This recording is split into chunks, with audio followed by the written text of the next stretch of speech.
தயிர் சாதம் தான். ஆனா இது எவ்வளவு பேரோட ஃபேவரட்னு தெரியுமா? இந்த சம்மர்ல எல்லாரும் விரும்பி சாப்பிடக்கூடிய ஒரு ஃபுட். தெரிஞ்சவங்க விட்டுருங்க, தெரியாதவங்க வீடியோவை யூஸ் பண்ணிக்கோங்க. நல்ல கிரீமி அண்ட் டேஸ்டியா எப்படி செய்யுதுன்னு பார்த்தலாமா? இதுக்கு நான் 1 கப் அளவுக்கு ரைஸ் எடுத்திருக்கேன். சூடா இருக்கும் போதே நல்லா மசிச்சு விட்டுருங்க. இது கூட 1 டம்ளர் அளவுக்கு பால் சேர்த்துட்டு 1.5 டம்ளர் தயிர் சேர்த்து உப்பு சேர்த்துக்கோங்க.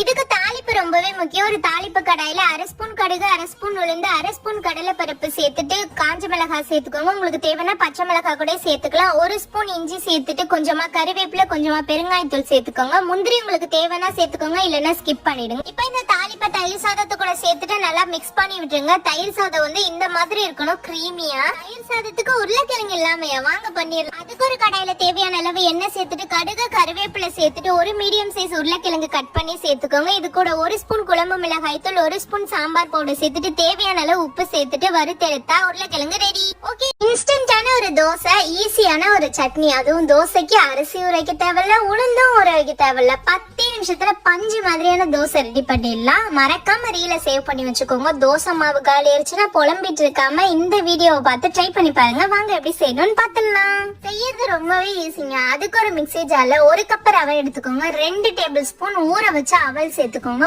1 கப் தயிர் சேர்த்துக்கோங்க. இது கூட தேவையான அளவு உப்பு சேர்த்துட்டு 1/4 கப் அளவுக்கு தண்ணி சேர்த்துட்டு தோசை மாவு பதத்துக்கு ரெடி பண்ணி எடுத்து வச்சுக்கோங்க. அப்புறம் என்ன, தவாவை ஹீட் பண்ணிட்டு தோசை ஊத்த ஆரம்பிச்சிருங்க. அதெல்லாம் பஞ்சு மாதிரி மேல கிறிஸ்பியா வருங்க. பார்க்கும் போதே தெரியுதுல எவ்வளவு சூப்பரா இருக்குன்ட்டு. இப்ப அதுக்கு வந்து ஒரு சட்னி செஞ்சிடலாம். ரொம்பலாம் பில்டப் இல்ல, தேங்காய் சட்னி தான். 1 கப் தேங்காய் எடுத்துட்டு 1/4 கப் உடைச்ச கடலை, 3 காஞ்ச மிளகாய், 2 பல்லு பூண்டு சேர்த்துட்டு தேவையான அளவு உப்பு சேர்த்துட்டு அரைச்சு எடுத்துக்கோங்க.